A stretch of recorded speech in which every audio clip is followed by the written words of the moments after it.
Imagine holding a photograph that proves, without a shadow of a doubt, that you were lied to. Like undeniable proof. Exactly. You are sitting at your kitchen table, your heart is pounding out of your chest, but you feel this intense sense of vindication because you finally have the proof. Right. You know you aren't making it up. Yeah. And so you slide that photograph across the table to your partner. You expect a confession, or, at least an apology. Which is the logical expectation. Right. But instead, they look down at the photo. They don't even blink. They look you dead in the eye and they say, "You are hallucinating." That is not what that is. You are completely losing your grip on reality. It is terrifying. It is. And Yeah. somehow, incredibly, within maybe 10 minutes of that exchange, you are the one apologizing to them. Yes. How does the human brain rewrite its own reality just to survive a random Tuesday night? That is the big question. If you have ever found yourself completely unable to walk away from a relationship that is methodically destroying you, if you find yourself constantly apologizing for things you didn't even do, or questioning your own memory, or feeling inexplicably and physically addicted to a partner who causes you profound pain, I really want you to know something right now. You are not alone. And more importantly, you are not crazy. That is the absolute most crucial foundational place for us to begin today. You are not crazy. Yeah. What you are experiencing, or what you have miraculously survived, is a highly specific, deeply misunderstood psychological and neurobiological phenomenon. It really is misunderstood by basically everyone outside of it. Completely. Society often looks at these relationship dynamics and asks these really judgmental moral questions like, why did they stay? Right, the classic victim blaming. Exactly. But we are not dealing with morality here at all. We are dealing with raw biological survival. Which brings us to our mission in this deep dive. We are here to decode the invisible prison of narcissistic abuse, coercive control, and trauma bonding. It really is an invisible prison. It is. And we are taking a magnifying glass to the absolute cutting edge of clinical psychology and neuroscience today. We have an incredible stack of sources guiding our journey, from the foundational trauma research of Dr. Bessel van der Kolk and Pete Walker to these really dense, peer-reviewed neuroscience papers breaking down the HPA axis, attachment theory, and behavioral science. There is so much incredible data out there now. There is, and we are going to look at the exact mechanisms that hijack the human brain in these toxic relationship dynamics. And we really must establish the tone right here at the start. This deep dive is absolutely not about blaming, and it is not about judging you. No, not at all. We are looking at this through a purely documentary lens. We are here to uncover the hidden neurobiology and the unconscious psychological mechanisms behind why we stay in these dynamics, how our bodies figure out how to survive them, and ultimately how we heal. That is the most important part, the healing. Yes. The goal today is to give you a series of profound aha moments. We want to reframe your past pain. We want you to see that your inability to leave wasn't a character flaw, it wasn't some lack of willpower, and it definitely wasn't a weakness. Right. It was, in fact, a brilliant, adaptive, biological survival strategy. Okay, let's unpack this. Yeah. Because nobody walks into a relationship on day one knowing it's going to be a complete nightmare. Never. It always starts with a dream. It starts with this phase that clinicians call love bombing. Yes, the idealization phase. Right. You meet someone and they just shower you with this rapid, intense commitment. It's totally intoxicating. Yeah. But what does that actually look like in practice? Because it's not just buying flowers, right? No, it is much deeper than flowers. It is Yeah. an intense, calculated mirroring of your deepest hopes and insecurities. Mirroring. So they act like they're exactly like you. Exactly. They text you constantly. They adopt your hobbies overnight. If you love hiking, suddenly hiking is their biggest passion. They tell you that you are the exception, the one person who truly understands them, the absolute soulmate they've been searching for their whole life. It feels like a movie. It does. It is a profound emotional high, and it serves a very specific, usually unconscious psychological purpose. Which is what? Love bombing is designed to bypass your natural boundary systems. Oh, wow. Yeah. Human beings have evolved to be naturally cautious when meeting strangers. Right. We take our time to build trust. We look for red flags. Right. Our guard is up. But when someone is mirroring your deepest desires and validating you at 100 miles an hour, your critical thinking literally goes offline. Just shuts down. Completely. The brain's prefrontal cortex, which handles logical assessment and risk analysis, is flooded with these feel-good chemicals and essentially goes to sleep. Yeah. You anchor to this idealized, perfect version of the person. You truly believe you have finally found safety. But then the whiplash happens, the transition into devaluation. The mask slips. Yeah. Almost overnight, that person who thought you hung the moon suddenly shifts. The affection turns into sarcastic criticisms. You start getting the silent treatment for these perceived, totally invisible slights. It is so disorienting. It is. You experience this unpredictable, terrifying rage, and you are left spinning, just thinking, where did the love of my life go? And how do I get them back? Which is exactly where they want you. And it feels incredibly personal. Where? It feels like, I must have done something horribly wrong to make them act this way. And that is the great illusion of narcissistic abuse. It is not about you. It feels like it is. I know it does, but it was never about you. To understand what is actually driving this sudden switch from love to cruelty, we have to look at the abuser's hidden emotional needs. So let's dig into that. Dr. Ramani Durvasula uses this great acronym, CRAVED, to describe these highly narcissistic traits, and we really need to break down exactly what these look like in a partner. Let's do that. Craved. So C stands for conflictual. Yes. Conflictual means they are constantly picking fights over absolutely nothing. Like how you load the dishwasher. Exactly. They manufacture chaos because calm feels deeply threatening to them. Wow, calm is threatening. Okay, R is rigid. Right. It is their way or the highway. There is no compromise in this relationship, only compliance. You just have to agree. And A is antagonistic. Their baseline interaction with the world is hostile. They view every single interaction as a zero-sum game. They must win, which means you must lose. V is vulnerable, which honestly sounds kind of strange for an abuser. I know, it sounds counterintuitive, but it is actually the core of the entire pathology. How so? They are hypersensitive to even the slightest, most constructive criticism. A perceived slight, like you just looking at them wrong, can trigger a catastrophic emotional collapse or explosive rage. So they're incredibly fragile underneath it all. Extremely fragile, which leads to E, entitled, "The basic rules of human decency simply do not apply to them. They are above the rules." And finally, D is dysregulated. Right. They possess the emotional control of a toddler. They are entirely unable to self-soothe without lashing out at someone else. And Dr. Ramani pairs craved with another acronym, DIMMER. Right. She does. DIMMER represents the actual behaviors they deploy against you. Okay, break that down for us. D is for dismissiveness of your feelings. I is invalidation of your reality. M is minimization of their bad behavior, like saying it wasn't a big deal. The second M is manipulation of facts. E is entitlement, again, to do whatever they want. And R is rage. Wow. When you put craved and dimmer together, you get a portrait of a person who is not merely, quote-unquote difficult, but fundamentally broken at their core. That is a lot to deal with in one person. It is. And the hidden truth here is that this behavior is driven by the abuser's compulsive, desperate need to avoid their own underlying, intolerable, toxic shame. Toxic shame. Yes. People with highly narcissistic traits have an incredibly fragile self-concept. They require a constant, unending stream of external validation, which clinicians call narcissistic supply, just to prop up their own ego. Wait, I am struggling with this a bit. Because if the abuser is so terrified of toxic shame and so desperate for validation, why is their default response to act like a monster? It is a great question. Wouldn't it make more logical sense for them to try to be a perfect, loving partner so you never leave them and keep giving them that validation? Logically, yes, absolutely. But we aren't dealing with logic here. We are dealing with the primitive defense mechanism. Okay. When they feel that inevitable pang of shame, vulnerability, or inadequacy, maybe because of a minor failure at work, or honestly, even just a passing intrusive thought. Just a thought can trigger it. Yes, just a feeling of being less than perfect. Their psyche simply cannot tolerate it. It is perceived as a literal threat to their psychological survival. Wow. To them, to feel shame is to feel annihilated.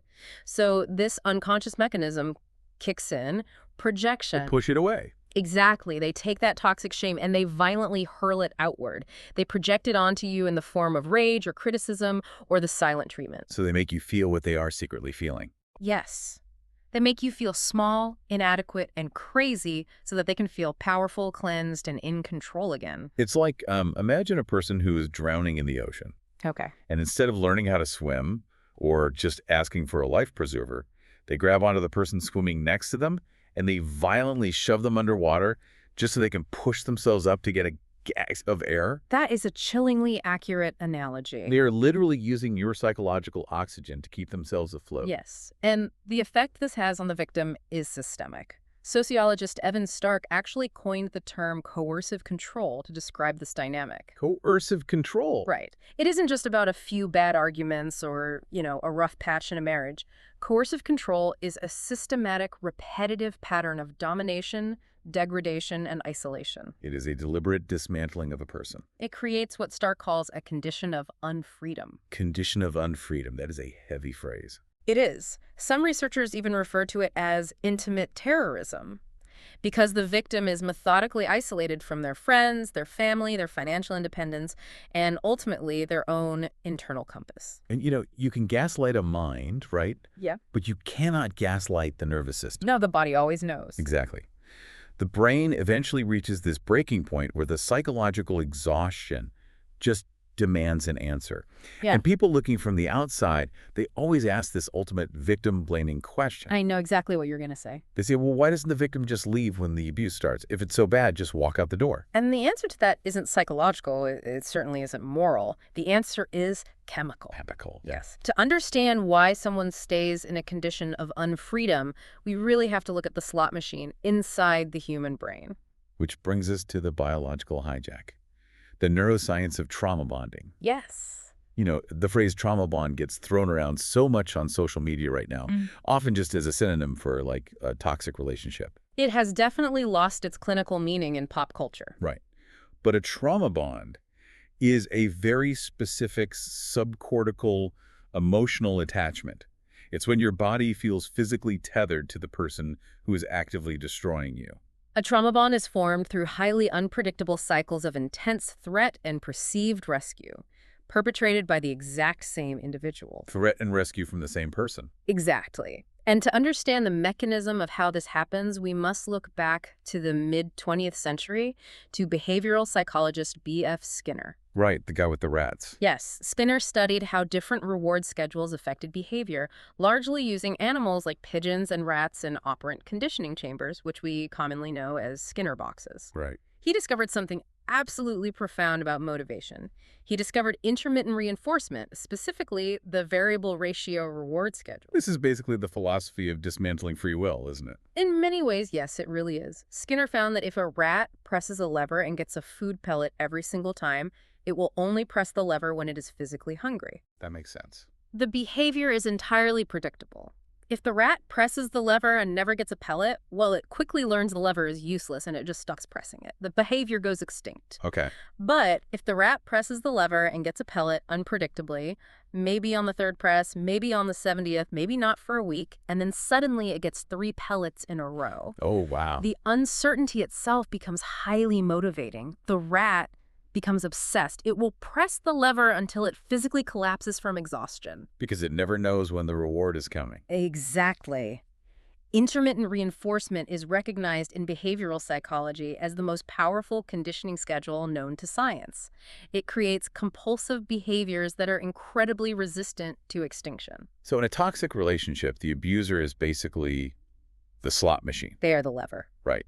You never know when you are going to get the warm, loving partner that you met during that love bombing phase, and you never know when you are going to get the monster. This unpredictability triggers a potent unconscious mechanism in the victim's brain.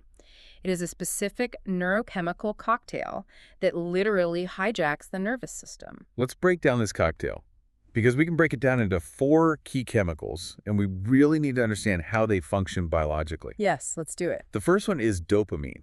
Now, a lot of people think dopamine is just the pleasure chemical, like when you were eating a piece of chocolate. It is a huge misconception. Right. It's actually the motivation and craving chemical.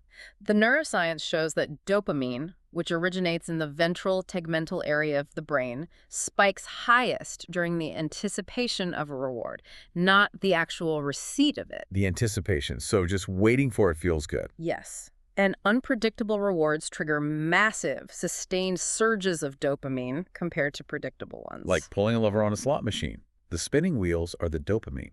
Exactly. So when your partner's kindness is totally random, your brain is flooded with dopamine, creating a state of hyperfocus and intense anticipation. You are always waiting, scanning, and working for that next hit of validation. It sounds exhausting. It is. Your brain is structurally treating your partner's affection the exact same way a gambler's brain treats those spinning wheels. But then you have the crash, which brings us to the second chemical, cortisol. The primary stress hormone. Right. This floods in during the devaluation phase, the silent treatment, the sudden cruel remarks, the inexplicable rage. During those moments of withdrawal or hostility, your amygdala, which is the brain's primal threat detector, sounds a massive alarm. It thinks you're going to die. It really does. Your body is flooded with cortisol. Your heart races, your chest tightens, your digestion completely stops. You are thrown into a literal life or death panic state. Wow. Your nervous system is screaming that you are in profound biological danger because your primary attachment figure, the person you actually rely on for safety, has suddenly turned into a predator. Here's where it gets really interesting. Because you are in this state of absolute cortisol-drenched terror, what is your biological instinct? To seek safety. To seek safety, exactly. Yeah. But in this isolated prison of coercive control, the person terrifying you is the only person available to comfort you. Which is such a cruel paradox. It is. And this triggers the third chemical, oxytocin. Oxytocin is the bonding hormone. It physically wires neural pathways to associate a person with trust and safety. Like a mother and a baby. Exactly. Normally, oxytocin mediates healthy, beautiful social connection. But in a trauma bond, it is completely weaponized. How does that work? When the abuser finally relents, maybe they offer a tearful apology, or maybe they just suddenly act normal and offer you a hug as if nothing at all happened. Oh, that is the worst, when they pretend nothing happened. Yes. That sudden, dramatic shift from acute terror to perceived safety causes an amplified, massive release of oxytocin. Flood of it. A flood. It physically and emotionally binds your neural pathways to the abuser, equating them with your very survival. And right alongside that oxytocin rush comes the fourth chemical, which is endogenous opioids. The body's natural painkillers. Right. When the panic finally breaks because they have given you just a tiny breadcrumb of affection, your brain releases its own opioids. It creates this deep, narcotic-like high. The relief from the psychological agony is just staggering. So you are basically getting high off the relief of the pain they caused. What is fascinating here is that the victim's inability to leave is not a sign of weakness at all. It is a testament to a nervous system doing exactly what it was designed by millions of years of evolution to do. It is trying to keep you alive. Your brain is trying to survive variable ratio conditioning. When you try to leave, you experience physical withdrawal symptoms that are structurally, biologically identical to heroin withdrawal. Heroin withdrawal, that is insane. It is true. The visceral pull you feel to go back to them isn't love. It is a biological addiction to the relief from the pain that they cause. You are literally addicted to the cure for the poison they keep feeding you. That is a perfect way to say it. But eventually, the cognitive dissonance just gets too loud. Victims try to fight back, right? They try to point out the poison. They try to assert reality. Yeah. They hold up that photograph we talked about at the very beginning. They say, hey, you treated me terribly yesterday. Or, I found this text message on your phone. And this is where things get really dangerous. Which brings us to the destruction of reality. Gaslighting and Darvo. Because when you try to hold a narcissistic abuser accountable, reality itself gets twisted into a pretzel. This is one of the most psychologically damaging phases of the entire cycle. Explain why. When a victim raises a valid concern or presents undeniable evidence, the abuser deploys a highly aggressive defensive manipulation strategy called Darvo. Darvo. Yes. This term was coined by trauma researcher Dr. Jennifer Freyd. It stands for deny, attack, reverse victim, and offender. Let's break that down because I feel like it happens so fast in real time it just gives you whiplash. It is incredibly fast. First, they deny. The photo is on the table, the text message is right there on the screen, and they look at you and say, that never happened. You are making things up. I never said that. And remember the unconscious mechanism we discussed earlier, the fragile ego. Right, the toxic shame. Yes. The abuser simply cannot tolerate the shame of being at fault. Admitting they betrayed or harmed you would shatter their grandiose self-image. So they literally can't admit it. It is an existential threat to them. So their psyche aggressively rewrites the narrative in real time just to protect themselves. They aren't just lying to you. In that moment, they're desperately lying to themselves. That is so wild. And after they deny, because, well, the evidence is still sitting right there, they must immediately pivot to the attack. Right. They say things like, you are always bringing up the past. You are so sensitive. You are crazy. You need therapy. You are obsessed with ruining my life. They attack your memory. They attack your credibility, your character, and your sanity. The masterstroke of this manipulation is the final step: reverse victim and offender. Flipping the script. They flip it entirely. Suddenly, they are the victim of your unreasonable demands, your paranoia, or your toxic behavior. Wow. They might look at you and cry and say, "I cannot believe you would accuse me of this after everything I do for you. I am the one suffering here because you are so controlling." And suddenly you are defending yourself. The actual victim is abruptly put on the defensive, completely disoriented, just scrambling to soothe the abuser. But how does someone end up actually internalizing that? I mean, how do you go from holding the absolute proof of their betrayal to saying, I'm sorry, I shouldn't have brought it up? It happens because the sheer psychological exhaustion of fighting for a shared reality against someone who refuses to concede to basic facts becomes too much for the brain to bear. It's just too tiring. It is. It is easier, and it feels biologically safer in that moment of intense conflict to just accept the abuser's false reality than to endure the punishing rage, the endless Darvo spiral, and the threat of abandonment that comes with defiance. That makes total sense, but it is so sad. This systematically destroys what psychologists call your internal locus of evaluation. Your ability to trust yourself. Yes. You lose the ability to trust your own senses. You outsource your reality to the abuser. Gaslighting is not just lying, it is a literal form of cognitive violence. It forces the victim to override their own reality in order to maintain the attachment to the abuser. And we just established that maintaining that attachment feels like a matter of literal life and death to their dysregulated nervous system. It is a terrible bind to be in. But this constant mental gymnastics, this suppression of your own truth, it doesn't just evaporate into the ether, right? No, it has to go somewhere. It takes a severe, devastating physical toll. The body absorbs every single lie, every suppressed boundary, every moment of terror. Which brings us to the body's ledger. The physical cost. The psychological warfare inevitably overflows into physical illness. Survivors almost universally start experiencing chronic, unexplained physical symptoms. Migraines, severe gastrointestinal issues like IBS, crippling insomnia, fibromyalgia, sudden autoimmune flare-ups. So they literally get sick. Very sick. The trauma isn't just in their head, it is literally living in their tissues. Let me pause you there. When we say the trauma is living in their tissues, what does that actually mean biologically? Because it sounds a bit, metaphorical. It isn't metaphorical at all. We have to look at the neuroendocrinology of chronic stress, specifically the HPA axis. The hypothalamic pituitary adrenal axis. Exactly. In a healthy, regulated body, the HPA axis acts like a smoke detector. It goes off when there is a fire, you deal with the fire, and then the system shuts off, returning the body to a state of calm homeostasis. Right. Your heart rate goes back down. But in an environment of coercive control, the threat is ongoing. It never stops. The partner sleeping next to you in bed is the fire. The text message notification on your phone is the fire. So the HPA axis gets stuck in a permanent on position.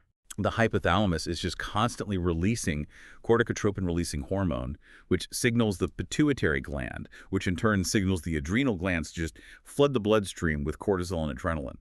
204/7. Human bodies are simply not designed to be bathed in cortisol indefinitely. It's poison. Cortisol is incredibly toxic in high, sustained doses. So an unconscious biological adaptation occurs at the cellular level.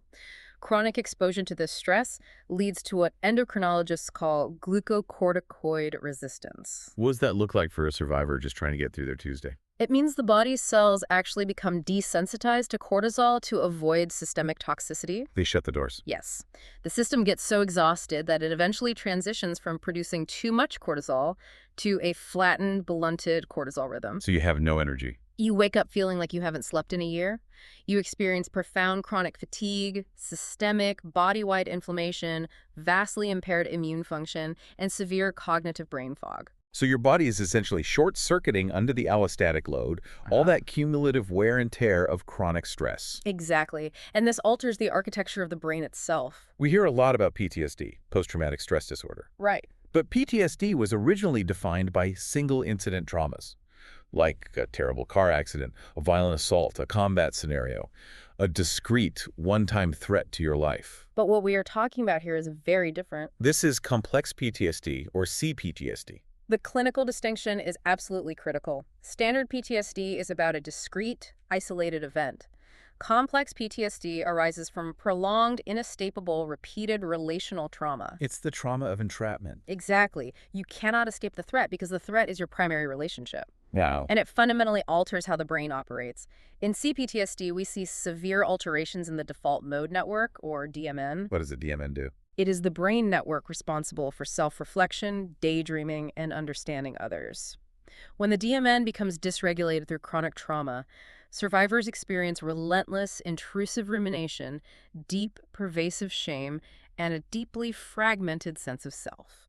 It also does physical damage to the memory center of the brain, right? Yeah. The hippocampus. Yes, profound damage. I used to think of trauma-damaging memory like, a crushed filing cabinet, like the files just get scattered everywhere.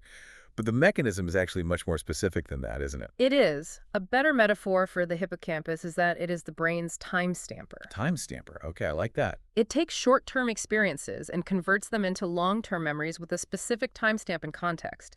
It tells your brain, this scary thing happened 5 years ago in a different city, and it is completely over now. So it keeps the past in the past. Right.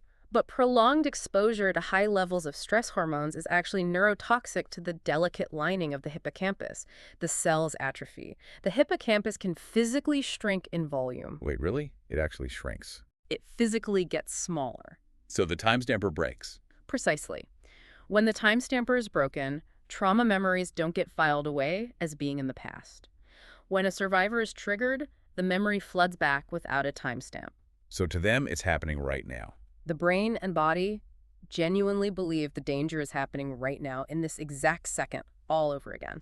So when victims have these memory issues, when they can't remember the chronological timeline of arguments, or they feel like they are living in a fog, it's not because they aren't paying attention. Not at all. It's because their brain is literally sacrificing memory storage and cognitive clarity in order to prioritize immediate primal threat detection. The brain reorganizes its entire architecture around appeasing the threat. Appeasement. That brings us to the survival architecture. This is a really painful part of the dynamic. It is. When a victim's reality is destroyed by gaslighting and their body is just broken down by CPTSD, they adopt a very specific, heartbreaking survival posture. They really do.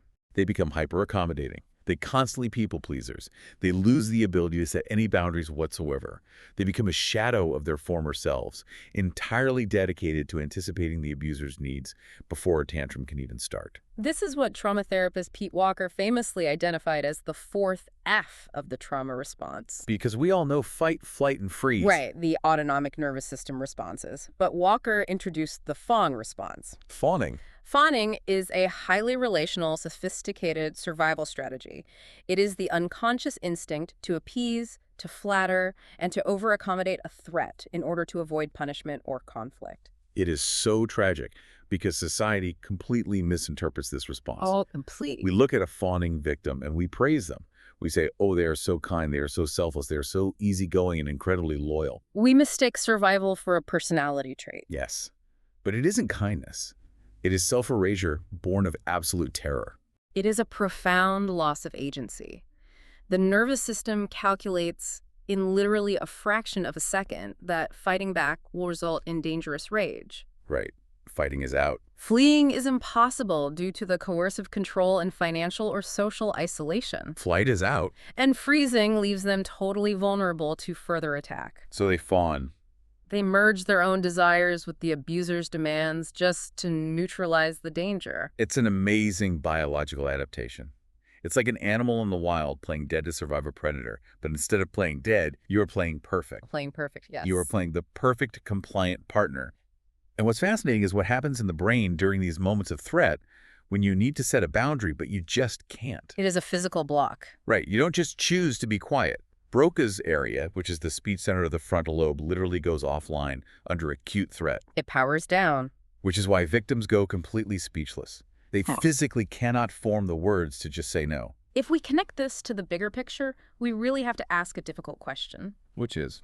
Why is this pattern so familiar to some people? Why do some individuals fall prey to this dynamic, while others might encounter a narcissist, see the red flags on the very first date, and simply walk away? That is the million-dollar question. Very often, the roots trace back to childhood attachment. Ah, attachment theory. Yes. If a child grows up with inconsistent caregiving, perhaps a parent who is emotionally volatile or narcissistic themselves or just deeply neglectful, that child's developing nervous system forms neural pathways that fundamentally equate anxiety with love. Because if your physical and emotional safety as a toddler depended entirely on your ability to monitor and manage a dysregulated parent's mood, you become an expert at fawning before you can even tie your shoes. You learn very early on that your own needs are dangerous, and appeasing others is your only path to safety. It's a learned survival mechanism. So when you meet a narcissistic partner as an adult, their chaos, their unpredictability, the intermittent reinforcement, it doesn't trigger your alarm bells. So it triggers recognition. It feels like home. To a nervous system wired in an environment of unpredictable chaos, a secure, consistent, calm partner actually feels boring or even highly suspicious because a lack of chaos is entirely unfamiliar. You are drawn to what is familiar, even if it is destructive, because the primal brain thinks, I know how to survive this. I've played this exact game before. It is a tragic loop. Which is a heartbreaking realization. It means the abuser is actively exploiting childhood wounds the victim may not even know they have. Exactly. But it brings us to the most important, hopeful part of this deep dive, the roadmap to integration. The healing phase. How do we actually heal from this? Because traditional talk therapy, just sitting on a couch and analyzing the relationship logically, it often fails these survivors miserably. Talk therapy can actually be re-traumatizing if the clinician isn't specifically trauma-informed. Why is that? The problem is that the trauma of narcissistic abuse doesn't just live in the narrative mind, in the prefrontal cortex. You can't logic your way out of it. Right. As we've discussed, the trauma lives in the body. It lives in the dysregulated HPA axis, the hijacked amygdala, the shrunk hippocampus. You can intellectually know that the person is toxic. You can read all the books. Yeah. You can know all the clinical terms like gaslighting, DARVO, intermittent reinforcement, fawning. You can have a PhD in it. Right. But your body still goes into a full physiological panic attack when your phone buzzes with a text message. The unconscious mechanism for healing dictates a very specific order of operations. You must achieve somatic bodily regulation before cognitive processing can be effective. You have to calm the body first. You have to teach the nervous system that the war is actually over. Once physiological stabilization is achieved, then we can use specific evidence-based modalities to reprocess the trauma. And one of the most powerfully effective is EMDR, which stands for eye movement desensitization and reprocessing. Yes, EMDR is incredible for this. I've looked at the clinical data on EMDR, and it is staggering. There was a major meta-analysis showing a registry of 1.28 for reducing trauma symptoms. That is a massive number. To put that into perspective for a layperson, in clinical psychology, a score of 0.8 is considered a large effect. 1.28 is practically off the charts. It means a profound, undeniable shift in symptoms. It really works. But how does moving your eyes actually fix a traumatized brain? EMDR uses bilateral stimulation. This is usually guided eye movements following a therapist's fingers back and forth, or alternating physical tapping, or even alternating auditory tones. Okay, so left, right, left, right. Exactly. And you do this while briefly and safely focusing on the traumatic memory. We don't fully understand the exact neurobiological mechanism yet, but the leading theory is that it mimics the biological process of REM sleep. Rapid eye movement sleep. Right, which is when the brain naturally processes daily experiences. EMDR helps the brain reprocess the trapped, timeless traumatic memory, unfreezing it from the amygdala and moving it into long-term storage in the cortex with a proper timestamp. So it fixes the time stamper. It really does. It physically strips the intense, visceral, emotional charge away from the memory. You still remember what happened, but your body no longer reacts as if it is happening right now. That sounds like an absolute superpower. And it pairs incredibly well with another cutting-edge modality, IFS, or internal family systems. IFS is wonderful. It was developed by Dr. Richard Schwartz, and it is a complete paradigm shift in how we view the human mind. How so? It posits that we are not one monolithic personality, but a complex system of interacting parts, all led by a core self that is naturally calm, compassionate, and courageous. And in trauma survivors, these parts take on extreme, exhausting roles to protect the system from further pain. In IFS, we identify three main types of parts. First, the exiles. The exiles. These are the deeply wounded, vulnerable parts, often inner children, who carry the heavy burdens of toxic shame, terror, and the belief that they are worthless. The beliefs installed by the abuser. Yes, forcefully installed by the abuser's projection. Because that pain is just too agonizing to feel on a daily basis, protective parts step in to lock the exiles away. And the protectors are the managers and the firefighters. Managers are proactive protectors.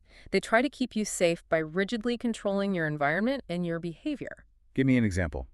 In a survivor of narcissistic abuse, a manager might be extreme perfectionism, hypervigilance, or the fawn response itself, just constantly scanning the room, making sure everyone is happy, anticipating every need, just so the exile doesn't get triggered and hurt again. But despite the manager's best efforts, sometimes the abuser's cruelty pierces through anyway, and the pain gets triggered. And that's when the firefighters activate. Firefighters are reactive. They rush in to put out the emotional fire by any means necessary. Damn the consequence. Exactly. This could be severe dissociation, binge eating, alcohol abuse, or even the intense, compulsive urge to text the abuser to get that dopamine hit of relief we talked about earlier. Wait, so let me challenge this for a second. If I'm doing IFS therapy, I'm supposed to talk to my urge to binge eat or my urge to text my toxic ex as if it's a hero. I know. That sounds incredibly counterintuitive. Yeah. My first instinct would be to crush that urge, to lock it away, to feel totally ashamed of it. That is the exact instinct society teaches us, and it is why so many treatments fail. The absolute brilliance of IFS is that it is entirely non-pathologizing. Non-pathologizing. We don't look at the fawning, the perfectionism, or the self-destructive addiction as diseases to be eradicated.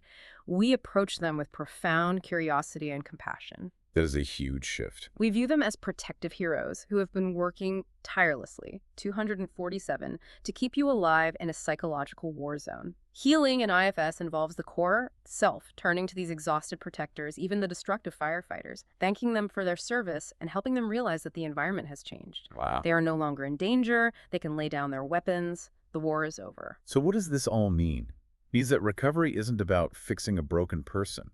You are not broken. Recovery is about updating your nervous system software. It's about bringing your body into the present moment so it realizes that the threat is gone and you are finally truly safe. It is a process of integration. Slowly, patiently retraining the body to recognize that peace is not a threat, that calm is not a trick, and that you are absolutely worthy of a love that does not require you to abandon yourself. If you're listening to this right now, and you recognize your own story, your own pain in these patterns, I really want to say this directly to you. Your inability to leave wasn't a failure. No. The times you went back, the times you apologized for their cruelty, the times you doubted your own sanity, it wasn't stupidity and it wasn't a lack of willpower. It was a deeply human, brilliant biological adaptation. Yes. Your brain and your body did exactly what they needed to do to survive the unimaginable environment of coercive control. You survived. And as we close this deep dive, consider this final provocative thought.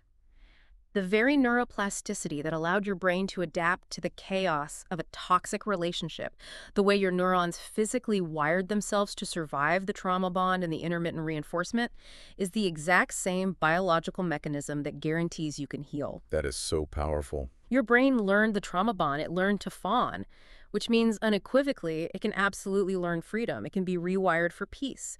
The profound architecture of your survival is the very foundation of your recovery. The time stamper can be fixed. The trauma can be moved to the past. Thank you for joining us on this deep dive into the human mind. Take care of yourselves and take care of your nervous systems.